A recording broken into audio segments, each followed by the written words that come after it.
Hello મિત્રો, આજનો આપણો ટૉપિક છે ટાઈમર એન્ડ કાઉન્ટર. આપણા સબ્જેક્ટ 8051 માઇક્રો કંટ્રોલરનો ટૉપિક છે.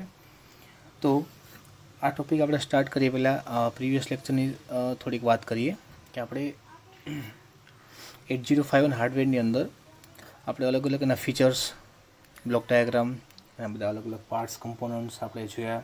એની અંદર આપણે GPR general purpose register, SFR special function register, internal RAM ROM organisations, બરાબર, અને છેલ્લે PSWની આપણે વાત કરેલી, પ્રોગ્રામ સ્ટેટસ વર્ડ. દરેકની અંદર આપણે જોયું તો કે દરેક પોઈન્ટમાં આપણે જોયું તો અલગ અલગ એને 8 બીટ એટલે કે 1 બાઇટ એની ફ્રેમ જે છે એ આપણે સેટ કરવાની, ફ્રેમને સમજવાની, એનો વર્ક સમજવાનો એ જોયું હતું. એવી જ રીતે આપણે નવું એનો ફીચર છે ટાઈમર એન્ડ કાઉન્ટર. એટલે કંટ્રોલર જે છે એની અંદર ઇનબિલ્ટ ટાઈમર છે. એની પાસે બે ટાઈમર છે, T0 એન્ડ T1, બરાબર, જેનું કામ આપણે ટાઈમર તરીકે પણ કરી શકીએ અને કાઉન્ટર તરીકે પણ કરી શકીએ. તો આપણે આ ટૉપિક સ્ટાર્ટ કરીએ એ પહેલાં આપણે આની એપ્લિકેશન્સ જોઈ લઈએ કે આપણે આ સમજીએ કે ટાઈમર એન્ડ કાઉન્ટર જે છે એ સમજ્યા પછી એનો ઉપયોગ ક્યાં કરવો, બરાબર. તો નામ આપેલું છે ટાઈમર, તો સમયની ગણતરી કરશે, ટાઈમની ગણતરી કરશે. એટલે આપણે એક એક્ઝામ્પલ લઈએ તો કે સપોઝ ટ્રાફિક લાઇટ સિગ્નલ જે કંટ્રોલ જે છે કે એની અંદર રેડ, યલો અને બ્લુ 3 અલગ અલગ લાઇટ ઓન ઓફ થયા રાખતી હોય ટાઈમ પ્રમાણે. તો એમાં તમે જોયું 60 સેકન્ડ સુધી રેડ લાઇટ ઓન હોય, પછી પાછી યલો લાઇટ ઓન થાય, પછી બ્લુ લાઇટ ઓન થાય, બરાબર. તો એ સમય પ્રમાણે એટલે કે 60 સેકન્ડ સુધી રેડ લાઇટ ઓન હોય, પછી 60 સેકન્ડ જેવી પૂરી થાય અને પછી જ્યારે બીજી યલો લાઇટ ઓન થાય અથવા તો ગ્રીન લાઇટ ઓન થાય, બ્લુ નહીં, ગ્રીન લાઇટ ઓન થાય, બરાબર. તો એ જે સમય પ્રમાણે આપણું જે કંટ્રોલર જે છે એ ટાઈમનું કેલ્ક્યુલેશન કરતું હોય કે 60 સેકન્ડ થાય એટલે ટ્રીપ અથવા તો આપણે એક ફ્લેગ સેટ કરીએ અને આપણે જે તે રિલે અથવા જે તે ડિવાઇસને આપણે સિગ્નલ આપીએ કે ભાઈ એને ઓફ કરવાનું છે, અને પછી બીજું ટાઈમર આપણે સ્ટાર્ટ કરીએ, અથવા તો એ વખતે બીજું કંટ્રોલ ડિવાઇસ અથવા બીજી LED બીજી લાઇટ ઓન થાય. તો આનું એક એક્ઝામ્પલ છે. પછી તમે ઘણીવાર જોયું હોય કે આપણે એક એપ્લાયન્સની વાત કરી કે આપણે છે વોશિંગ મશીન. તો એમાં તમે જોયું હોય તો કે 30 મિનિટનો ટાઈમ રાખેલો હોય, 30 મિનિટ સુધી આપણે રેન્જિંગ થતું હોય, 30 મિનિટ પછી આપણે સપોઝ એનો બીજું ફંક્શન યુઝ કરવાનું હોય, બરાબર. તો 30 મિનિટ સુધી એ મોટર કે જે તે મશીન જે ઓન હોય, 30 મિનિટ પછી ઓટોમેટિક ઓફ થઈ જાય. તો એ વખતે આ ટાઈમરનો આપણે ઉપયોગ કરી શકીએ. કાઉન્ટર જે છે તો એ ટાઈમર જેવું જ ફંક્શનાલિટી ધરાવે છે, પણ કાઉન્ટરનું જે નામ પ્રમાણે એ અલગ અલગ વસ્તુ કાઉન્ટ કરશે. એટલે કે ફોર એક્ઝામ્પલ આપણે વાત કરીએ તો કે મોલની અંદર આપણે વાત જોઈએ તો કે એમાં એન્ટર થતા વ્યક્તિ અથવા તો કોઈ એક જગ્યાએથી બીજી જગ્યાએ પાસ થતા વ્યક્તિને આપણે કાઉન્ટ કરવા છે. અથવા તો ઇન્ડસ્ટ્રીમાં તમે જો ફેક્ટરીમાં તમે જોયું હોય કે લોડ જે છે તો કે આપણે માનો કે સિરામિક ઇન્ડસ્ટ્રીની વાત કરી તો કે એની અંદર નંબર ઓફ ટાઇલ્સ મેન્યુફેક્ચર થઈને પાસ થતી હોય જે તે જગ્યાએથી, તો એને આપણે કાઉન્ટ કર્યું છે કેટલી ટાઇલ્સ આ જગ્યાએ કેટલા સમયે કેટલી પાસ થઈ. તો એ વખતે આપણે કાઉન્ટર ફંક્શન યુઝ કરવાનું હોય છે, બરાબર. બંનેનો જે ઉપયોગ આમ સેમ જેવો છે, પણ ક્યાં તફાવત, ક્યાં ફેરફાર આવે છે એ આપણે ખાસ ધ્યાન રાખશું. અને એનો ઉપયોગ અથવા તો એનું જે આખું ઓપરેશન છે એનું કંટ્રોલિંગ કેવી રીતે કરવું એમાં આપણે આગળ વધીએ. તો ટાઈમર આપણી પાસે બે પ્રકારના છે, ટાઈમર T0 એન્ડ ટાઈમર 1, બરાબર. ટાઈમર જે છે ડિલે ઓપરેશન, ડિલે જનરેટ કરવા માટે વપરાય છે. કાઉન્ટર જે છે કોઈ ઇવેન્ટને, કોઈ વ્યક્તિ અથવા કોઈ એક વસ્તુને આપણે પાસ થતી અથવા તો કોઈ એક ઇવેન્ટને કાઉન્ટ કર્યું હોય તો એના માટે કાઉન્ટર યુઝ થાય છે, બરાબર. હવે ટાઈમર જે છે T0 એન્ડ T1 એની અંદર બે અલગ અલગ રજિસ્ટર હોય છે સેપરેટ T0 અને T1 પાસે. તો કે T0 પાસે બે રજિસ્ટર હોય છે, એનું નામ છે તો કે TL0 એટલે કે timer low 0 and TH0 timer high 0. બંને 8 બીટ રજિસ્ટર છે, બંને 8 બીટના રજિસ્ટર છે, રેડી. સેમ એવી રીતે T1 પાસે પણ એ જ વસ્તુ, તો કે એમાં આવશે TL1 અને TH1, ગોટ ઇટ. તો આ બંને રજિસ્ટર જે છે એના ઉપરથી જ આપણે આનું કંટ્રોલિંગ અને એના ઉપરથી આપણે આનું ઓપરેશન સમજવાનું છે.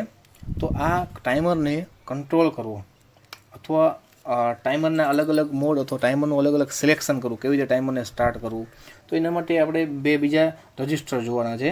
એકનું નામ છે T મોડ એટલે કે ટાઈમર મોડ, અથવા એને મોડ સિલેક્ટ રજિસ્ટર પણ કહી શકાય, mode select mode select register પણ કહી શકાય. અને બીજું છે ટીકોન, એટલે એનું નામ છે ટાઈમર કંટ્રોલ રજિસ્ટર અથવા તો કંટ્રોલ રજિસ્ટર આપણે ડાયરેક્ટ એમ પણ બોલી શકીએ, કેમ કે વાત ટાઈમરની છે એટલે ડાયરેક્ટ આપણે બોલીએ કંટ્રોલ રજિસ્ટર. Got it.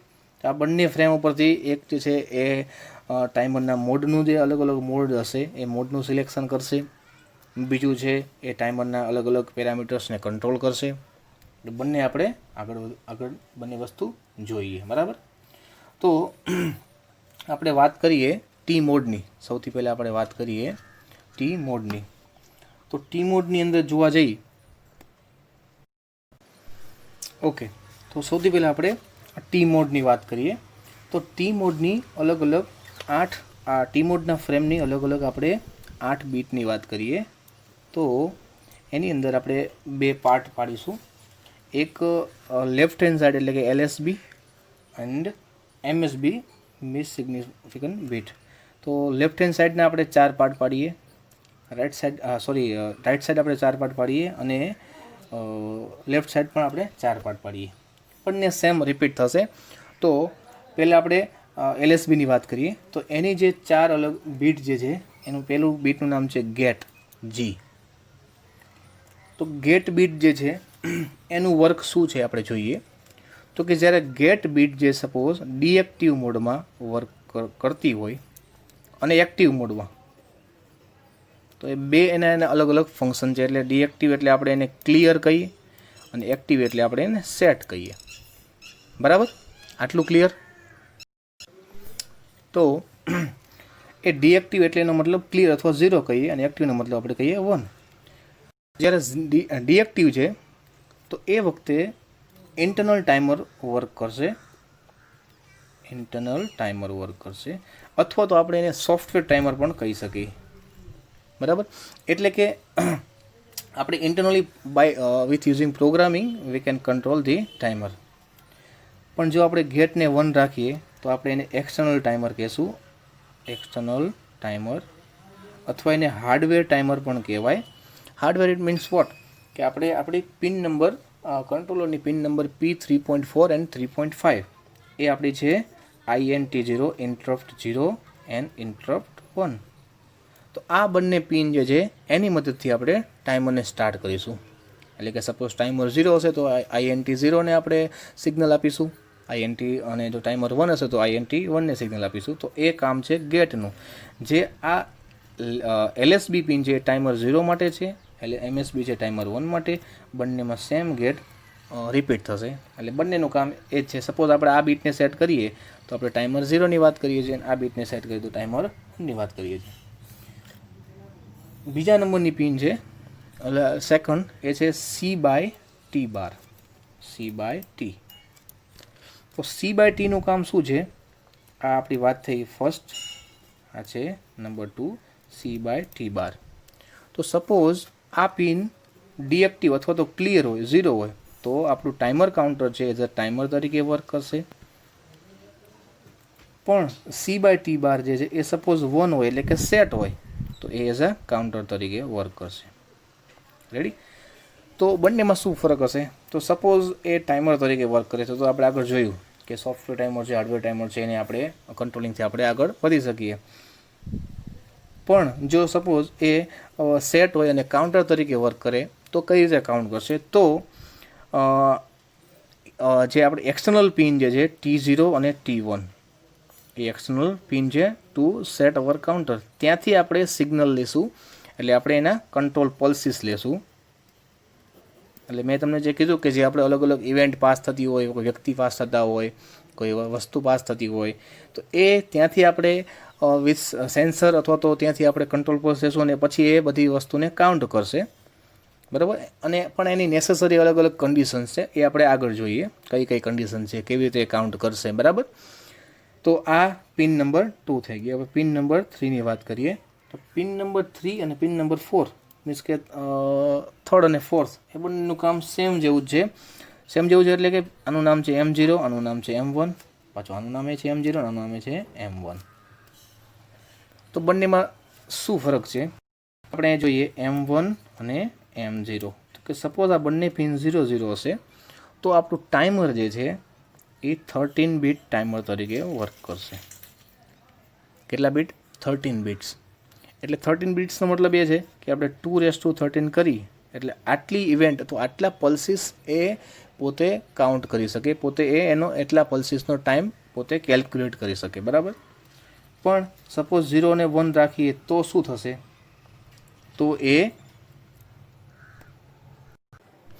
તો સપોઝ 0 અને 1 રાખીએ તો એ 16 બીટ ટાઈમર કાઉન્ટર તરીકે વર્ક કરશે. 16 બીટમાં તમે જુઓ તો કે આપણા TH અને TL છે બંનેને 8 બીટ મળી રહેશે. જ્યારે આપણે 13 બીટની વાત કરી એની અંદર આપણે જોઈએ તો એમાં THને 8 બીટ મળશે, જ્યારે TL જે છે એને 5 બીટ મળશે, એટલે ટોટલ 13 બીટ એવી રીતે થઈ જશે. બરાબર. હવે આપણે સપોઝ 10 રાખીએ, M10 અને M00, તો શું થશે? તો 8 બીટ એને કહેવાય 8 બીટ ઓટો રિલોડેડ મોડ કહેવાય. એટલે કે એ ટાઈમર જે છે આપણું એ 8 બીટ ટાઈમર તરીકે વર્ક કરશે. પણ ઓટો રિલોડનો મતલબ એ છે કે TH અને T0 જે TH અને TL જે છે એમાંથી THમાં આપણે કોઈ વેલ્યુ સેટ કરશું અને ઓટોમેટિક લોડ થશે TLમાં અને પછી TL એને કાઉન્ટ કરશે. એટલે આપણું ટાઈમર જે છે એ TL ઉપર જ ડિપેન્ડ રાખશે. એટલે TLની 8 બીટ જ વર્ક કરશે, પણ TL કયો ડેટા લેશે એ THને પૂછશે અને TH પાસેથી TL ડેટા લઈ લેશે.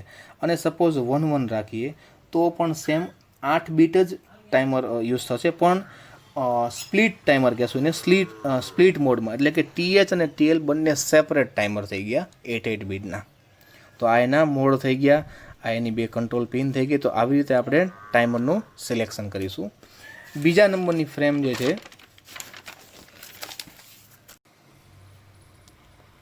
તો મિત્રો આપણો નેક્સ્ટ ટોપિક છે ટાઈમર કંટ્રોલ રજિસ્ટર. એનું નામ છે શોર્ટમાં TCON, ટીકોન. બરાબર. જેમ આપણે ટી મોડ જોયું કે ટી મોડની અંદર આપણે શું જોયું તો કે મોડ અલગ અલગ ટાઈમરના કેમ સિલેક્ટ કરવા, ટાઈમર એઝ અ સોફ્ટવેર અથવા તો હાર્ડવેર જે છે કયું ટાઈમર સિલેક્ટ કરવું એ જોયું. પ્લસ આપણે ટાઈમર જે છે ટાઈમર કાઉન્ટર એ ટાઈમર તરીકે વર્ક કરે છે કે કાઉન્ટર તરીકે, એનું આપણે કંટ્રોલિંગ ટી મોડમાં જોયું. સેમ ટીકોનની અંદર એને 8 અલગ અલગ આપણે એની બીટ જોઈએ. તો 8 બીટની અંદર આપણે 2 પાર્ટ કરીએ, MSB અને LSB બંનેની સાઈડ 4 પિન.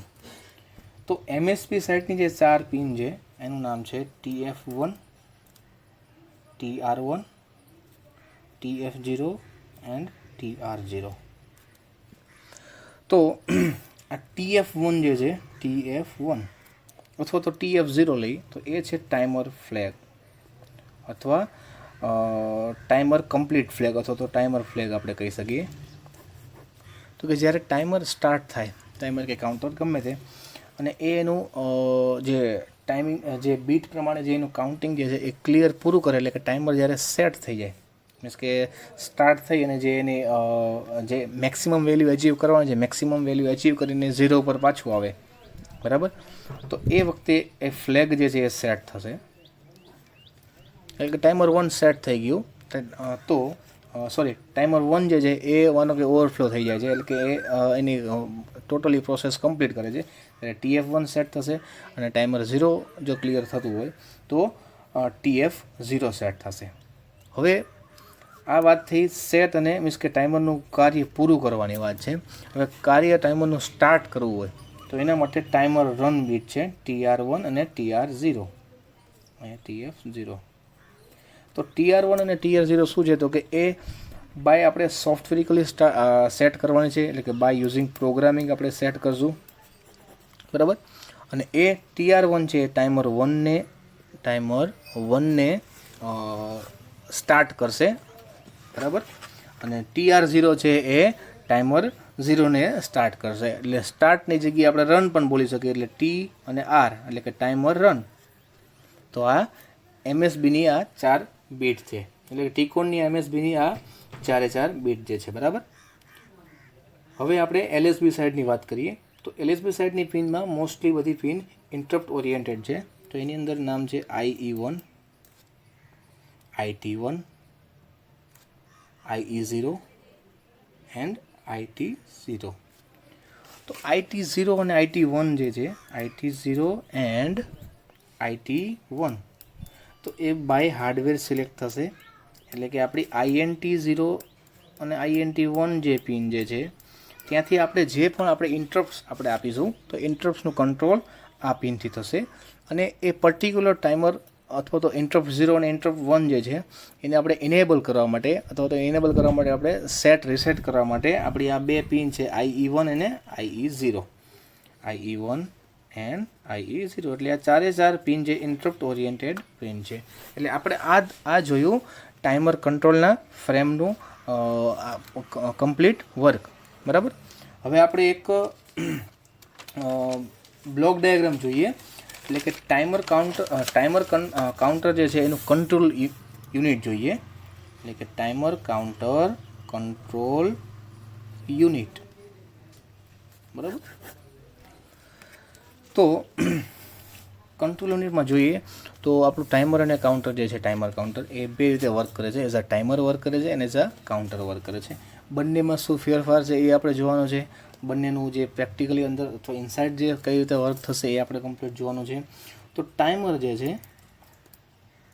એની પહેલાં વાત કરીએ તો એની પહેલાં આપણે પ્રીવિયસ સેશનની થોડીક વાત કરી લઈએ. What is the T state, what is the machine cycle. We already know about the machine cycle. The machine cycle is nothing but the time required to complete one byte operation.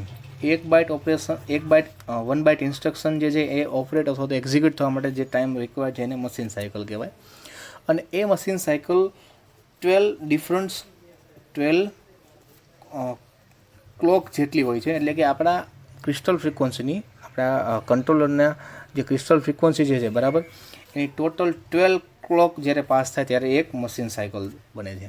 અને 2 clock cycle જ્યારે pass થતી હોય ત્યારે એને એક 1T state કહેવામાં આવે છે, બરાબર. આટલું ક્લિયર. હવે બીજી આટલી વાત પછી વાત કરીએ તો કે ટાઈમરની વાત કરીએ તો કે ટાઈમરની ક્લોક ફ્રીક્વન્સી, એટલે કે FT નામ આપણે આપીએ તો ટાઈમરની ક્લોક ફ્રીક્વન્સી કેટલી હોય છે. તો એ ટાઈમર જ્યારે ક્લોક પલ્સીસ અથવા તો ક્લોક્સ કાઉન્ટ કરે તો એ કેવી રીતે કાઉન્ટ કરે તો કે એનું 1 count it means what, 1 count it means 1 byte instruction has been executed. એટલે 1 બાઇટ ઇન્સ્ટ્રક્શન જ્યારે એક્ઝિક્યુટ થઈ જાય ત્યારે એ 1 કાઉન્ટ કરે. એનો મતલબ એ થયો કે એક ઇન્સ્ટ્રક્શન કાઉન્ટ જ્યારે ટાઈમર કરે છે ત્યારે 12 અલગ અલગ ક્લોક પાસ થતી હોય છે. તો આપણા કંટ્રોલરની જે માઇક્રો કંટ્રોલરની જે ક્રિસ્ટલ ફ્રીક્વન્સી જે છે FC, એની વેલ્યુ છે 11.0592 મેગાહર્ટ્ઝ. પણ પ્રેક્ટિકલી અત્યારે આપણે સમજવા અને પ્રોપર આપણે ઇઝી કેલ્ક્યુલેશન રહે એટલે આપણે એના માટે અત્યારે નિયર બાય આપણે 12 મેગાહર્ટ્ઝ આપણે એને કહી દઈએ છીએ, બરાબર. પણ જો એક્ઝામ્પલમાં અથવા તો એક્ઝામમાં અથવા તો કોઈ પ્રોગ્રામિંગમાં પર્ટિક્યુલર ફ્રીક્વન્સીની વાત થઈ હોય અથવા તો હાર્ડવેરમાં આપણે જ્યારે એનો યુઝ કરીએ છીએ ત્યારે આપણે 11.0592 મેગાહર્ટ્ઝ ઉપરથી જ ગણતરી કરીશું, બરાબર. અત્યારે આપણે 12 મેગાહર્ટ્ઝ લઈએ તો 12 મેગાહર્ટ્ઝ આપણા કંટ્રોલરની ફ્રીક્વન્સી છે. જ્યારે ટાઈમરની ફ્રીક્વન્સી કેટલી બનશે તો કે ટાઈમરની ફ્રીક્વન્સી બનશે આપણા કંટ્રોલરની ફ્રીક્વન્સી ડિવાઈડ બાય 12, ડી એટલે ડેસિમલ અથવા તો ખાલી 12 રાખીએ એટલે એક આપણા ટાઈમરની ફ્રીક્વન્સી બનશે 1 મેગાહર્ટ્ઝ. રેડી. તો આપણા ટાઈમરની ક્લોક ફ્રીક્વન્સી જે છે એ આપણો ટાઈમર જે છે એ એના ક્લોક્સ ક્યાંથી લેશે તો કે ઇન્ટરનલ ક્લોક પાસેથી, ઇન્ટરનલ ક્લોક ફ્રીક્વન્સી પાસેથી લેશે. એને કંઈ પછી બહારથી એક્સટર્નલ કોઈ સપ્લાયની જરૂર નહીં પડે. તો આપણે આનો ટાઈમ આપણે કાઉન્ટ કરીએ તો આ મિનિમમ ટાઈમ જે છે એ 1 ડિવાઈડ બાય તમે 1 મેગાહર્ટ્ઝ કરશો એટલે જવાબ આવશે 1 માઇક્રોસેકન્ડ. એટલે મિનિમમ ટાઈમ જે આપણું ટાઈમર જે છે 1 માઇક્રોસેકન્ડનો કાઉન્ટ કરી શકશે. એટલે આપણે માનો કે કોઈ ઇવેન્ટ બનાવી હોય કે 1 માઇક્રોસેકન્ડ પછી ઓન ઓફ કરવું હોય અથવા 1 માઇક્રોસેકન્ડ પછી કોઈ ઇવેન્ટ ચાલુ અને બંધ કરવી હોય તો એ 1 માઇક્રોસેકન્ડ સુધી ટાઈમર કરી શકશે. અને મેક્સિમમ આપણે વાત કરીએ કે મેક્સિમમ કેટલો ટાઈમ નક્કી કરશે તો એ મોડ ઉપર ડિપેન્ડ કરે છે. આપણે કયા મોડમાં ટાઈમર વર્ક કરે છે, 16 બીટ છે, 13 બીટ છે, 8 બીટ સેપરેટ છે, તો એના ઉપરથી આપણે નક્કી કરી શકીએ, બરાબર. આટલું ક્લિયર. તો હવે આપણે આ વાત થઈ ગઈ ટાઈમરની. હવે વાત કરીએ આપણે કાઉન્ટરની. તો સપોઝ આપણે કાઉન્ટરની વાત કરીએ છીએ તો કાઉન્ટરની જે ક્લોક જે છે, કાઉન્ટર કઈ ક્લોક ફ્રીક્વન્સી ઉપર વર્ક કરશે તો આપણે એક્સટર્નલની જે આપણી પિન નંબર પોર્ટ 3ની પિન નંબર 4 અને પોર્ટ 3ની પિન નંબર 5, એટલે આનું નામ છે T0, આનું નામ છે T1. એના ઉપર જે આપણે ક્લોક આપીશું, એટલે આ ક્લોક એટલે આપણી ઇવેન્ટ જ છે, જે આપણે સેન્સર પાસેથી અથવા તો આપણે કોઈ એનાલોગ સર્કિટ પાસેથી અથવા તો બીજી કોઈ જગ્યાએથી આપણે લઈશું, તો એ ક્લોક ઉપરથી એ એની ફ્રીક્વન્સી કાઉન્ટ કરશે. પણ એની એક મિનિમમ એક કન્ડિશન છે કે આ જે ક્લોક જે પાસ કરવી, આ જે મીન્સ કે રાઇઝિંગ એજ જે છે, આ પાસ થઈ ગયા પછી આ બીજી વાર તમે જુઓ આ ફોલિંગ એજ આવે છે, પછી બીજી વાર રાઇઝિંગ એજ આવે છે. આટલો જે ટાઈમ છે, આટલા રાઇઝિંગ અને ફોલિંગ એજનો ટાઈમ જે છે એ મિનિમમ આપણા કંટ્રોલરની ક્લોક ફ્રીક્વન્સી જે છે એનાથી ડિવાઈડ બાય 24 જેટલો હોય છે, અથવા તો એ 2 મશીન સાયકલ જેટલો જ મિનિમમ ટાઈમ એ કાઉન્ટ કરી શકે છે. એટલે આપણે સપોઝ વાત કરીએ કે 12 મેગાહર્ટ્ઝ આપણી 12 મેગાહર્ટ્ઝ આપણી માનો કે કંટ્રોલરની ફ્રીક્વન્સી છે, ક્લોક ફ્રીક્વન્સી, તો આપણા કાઉન્ટર માટે આપણે 12 ડિવાઈડ બાય 24 એટલે 0.5 મેગાહર્ટ્ઝ જેટલી એ આપણે કાઉન્ટરની ફ્રીક્વન્સી બનશે. આટલું ઓકે? તો આ થઈ ગયું કાઉન્ટર. હવે આ બંનેને આપણે મિશ્રણ લઈ અને બંનેનો આપણે કમ્પ્લીટ બ્લોક ડાયાગ્રામ બનાવીએ. બરાબર? તો સૌથી પહેલાં આપણે આ છે ઓસિલેટર. ટાઈમરની વાત કરીએ છીએ એટલે ઓસિલેટરની અંદર આપણી ફ્રીક્વન્સી ડિવાઈડ બાય 12 થઈ જશે, અને એ ટાઈમરની સિગ્નલ આપણે અહીંયા આ જગ્યાએ રાખીએ છીએ. અને અહીંયા એક આ છે કંટ્રોલ યુનિટ CU. એની અંદર નક્કી થશે કે આ ટાઈમર છે કે કાઉન્ટર, એટલે અહીંયા C/T નામની બીટ અહીંયા મૂકેલી છે. તો કે સપોઝ 0 હોય C/2 તો એ આ ટાઈમર તરીકે વર્ક કરશે. રેડી? અને એ થઈ ગયા પછી સપોઝ આપણે તો 0 જ રાખીએ છીએ અને એ પછી આગળ વધીએ છીએ, તો અહીંયા એક બીજું એક કંટ્રોલ યુનિટ છે, આ CU1 છે, આ CU2 નામ આપણે આપીએ. તો CU2 કંટ્રોલ યુનિટ જે છે, તો એ ત્યાંથી આપણને એક સિગ્નલ એવું મળશે ટાઈમર રન માટેનું, ટાઈમર રન. અથવા તો અહીંયાથી આ સિગ્નલ એવું છે કે અહીંયા જ્યારે સિગ્નલ પોઝિટિવ મળે તો જ આપણું ટાઈમર સ્ટાર્ટ થાય, તો જ આપણું ટાઈમર સ્ટાર્ટ થશે. બરાબર? ઓકે. તો એ ટાઈમર સ્ટાર્ટ થઈ ગયા પછી જ્યારે ટાઈમર ઓવરફ્લો થાય, એટલે એની જે એચિવ વેલ્યુ જે મેક્સિમમ વેલ્યુ પહોંચી જાય, ત્યારે આપણો ટાઈમર ફ્લેગ જે છે TF, પછી એ 1 પણ હોય અને 0 પણ હોય, એ સેટ થશે અને એ આપશે ઇન્ટરપ્ટ સાઇડ, અને એ આપશે ઇન્ટરપ્ટને, અને ઇન્ટરપ્ટ પછી આપણે જે ત્યાં વર્ક કરવાનું હોય કરી લઈએ. આટલું ક્લિયર? હવે પાછા આવીએ CU1 ઉપર. તો કે સપોઝ આ C/T 0 છે ત્યારે ટાઈમર થઈ ગયું, પણ C/T સપોઝ 1 છે માનો કે, તો એ વર્ક થશે, તો એ એઝ અ કાઉન્ટર તરીકે વર્ક કરશે. અહીંયા કાઉન્ટર નામ આપણે આપી દઈએ, અને એ કાઉન્ટરની આ C/T પિન જે છે એ 1 થશે, અને કાઉન્ટર માટે જે ક્લોક પોલ્સ લેશે, અત્યારે અહીંયા આપણા ઇન્ટરનલ સાઇડથી આવતા હતા, પણ હવે અહીંયા ક્લોક પોલ્સ જે છે એ T1 કે T0 પિન પાસેથી લેશે, ટાઈમર 0 અને ટાઈમર 1. એટલે ત્યાંથી આપણે સેન્સર પાસેથી અથવા તો એક્સટર્નલી ત્યાંથી પલ્સ લેવું પડશે. એટલે આ બંને વાત થઈ ગઈ ટાઈમર અને કાઉન્ટરની. સેમ કાઉન્ટરને સ્ટાર્ટ કરવા માટે પણ અહીંયા પિન જોશે, ટાઈમરને સ્ટાર્ટ કરવા માટે પણ આ પિન જોશે. હવે નીચે એક અહીંયા પાછા આપણે આવીએ, તો અહીંયા આપણી પિન એક છે ટાઈમર રન પિન, અને એની ઉપર અહીંયા એન્ડ ગેટ આપણે આપેલો છે, એન્ડ ગેટ. તો આપણે સપોઝ વિચારીએ કે ટાઈમરને આપણે સ્ટાર્ટ જ કરવું છે, એટલે આપણે TR1 ને સપોઝ આપણે 1 આપી દઈએ છીએ, કેમ કે આ બંનેનો હવે આ એક સિગ્નલ 1 છે, બીજું સિગ્નલ છે આ, એ ક્યાંથી આવે છે? તો એ આવે છે અહીંયા એક ઓર ગેટ મૂકેલો છે. બરાબર? અને ઓર ગેટ પછી અહીંયા એક નોટ ગેટ મૂકીને અહીંયા ગેટ સિગ્નલ મૂકેલું છે, GATE, ગેટ સિગ્નલ. અને અહીંયા છે આપણું ટાઈમર માટેનું જે ઇન્ટરપ્ટ છે INT0 અથવા INT1. બરાબર? એટલે આપણે અહીંયા હાર્ડવેર સાઈડ હશે, આ હાર્ડવેર પિન હશે. રેડી? હવે જેમ આપણે ટી મોડમાં વાત કરી કે ટાઈમર જે છે એમ સોફ્ટવેર તરીકે પણ વર્ક કરી શકે અને હાર્ડવેર તરીકે પણ વર્ક કરી શકે. તો એમાં આપણે એક વસ્તુ જોયેલી, એની અંદર આપણે પાછું રિવાઇઝ કરીએ ટાઈમર કંટ્રોલની અંદર. ઓકે, અહીંયા આ આપણી પિન જોઈ હતી ગેટ પિન. તો ગેટ પિન જ્યારે ક્લિયર છે અથવા ડીએક્ટિવ છે, 0 છે, ત્યારે એ સોફ્ટવેર તરીકે વર્ક કરશે, અને ગેટ પિન જ્યારે 1 જે છે ત્યારે એ હાર્ડવેર તરીકે વર્ક કરશે. આપણે આ વસ્તુની વાત કરેલી. બરાબર? તો અત્યારે સપોઝ આપણે સોફ્ટવેરિકલ ટાઈમર આપણે સ્ટાર્ટ કરવું છે અથવા રન કરવું છે, તો આપણે આને 0 રાખીએ. શું રાખશું આપણે આને? 0. તો 0 એટલે આનું અહીંયા 1 થશે. અત્યારે ઇન્ટરપ્ટ જે છે હાર્ડવેર સાઇડ, અહીંયા આપણે કોઈ વસ્તુ કનેક્ટ નથી કરેલી, આ મીન્સ કે આ 0 જ છે, સમજો ને. તો તો આ 1 થઈ ગયું એટલે આઉટપુટ ઓરનું ગેટ અહીંયા 1 આવશે, અહીંયા 1 છે. આ ટાઈમર રન તો આપણે by software by using programming આપણે સેટ કરવાનું છે, એટલે આ બાય 1 1 થાય એટલે અહીંયા 1 મળશે, અને આ 1 અહીંયા જાય એટલે આપણું ટાઈમર સ્ટાર્ટ થઈ જાય. અને આ ટાઈમર સ્ટાર્ટ થયું તો ઓનલી ડિપેન્ડ્સ ઓન ટીઆર. આ ટીઆરને લીધે જ સ્ટાર્ટ થયું, કેમ કે આપણે અહીંયા ગેટ જે છે 0 સેટ કરી જ લેવાનો પહેલેથી જ. હવે આપણે બાય હાર્ડવેર સિલેક્શન કરવું હોય તો અહીંયા આપણે રાખશું 1. તો અહીંયા તમે 1 રાખીએ તો અહીંયા 0 બનશે, અહીંયા 0 મળે એટલે સપોઝ અહીંયા હાર્ડવેરમાં કોઈ આપણે સિગ્નલ આપતા નથી તો અહીંયા આઉટપુટ 0 આવશે.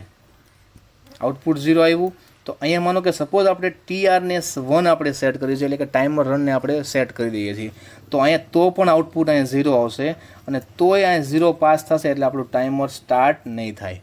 Timer is not started, timer આપણું સ્ટાર્ટ નહીં થાય. તો કહેવાનો મતલબ કે ટીઆર જે છે રન બીટ એ 1 છે તો પણ ટાઈમર સ્ટાર્ટ નથી થયું, તો એને રિક્વાયર્ડ છે અહીંયા પાછું એક 1 બીટની, અને એ 1 બીટની રિક્વાયર આ તો પૂરી નહીં જ કરી શકે, કેમ કે અહીંયા 0 છે ગેટ, તો એ રિક્વાયરમેન્ટ આપણું INT0 અથવા INT1 કરી શકશે. એટલે હાર્ડવેરમાંથી જ્યારે પણ કોઈ એક્ટિવેટેડ સિગ્નલ અહીંયા મળશે 1, ત્યાં કોઈ બીટ મળશે ત્યારે જ અહીંયા 1 મળશે, અને એ 1 અહીંયા મળશે, એ 1 અહીંયા જશે એટલે આપણું ટાઈમર કે કાઉન્ટર જે પણ સિલેક્ટ કરેલું હોય એ સ્ટાર્ટ થશે. તો આ થઈ ગયો ટાઈમર કાઉન્ટરનો control logic block diagram. I think તમને આ ખ્યાલ આવી ગયો હશે તો કે ટી મોડ શું છે, ટીકોન શું છે, આ ટાઈમરનું જે આખું કંટ્રોલિંગ જે છે એ શું છે, એ આ બધી વસ્તુ છે, બરાબર.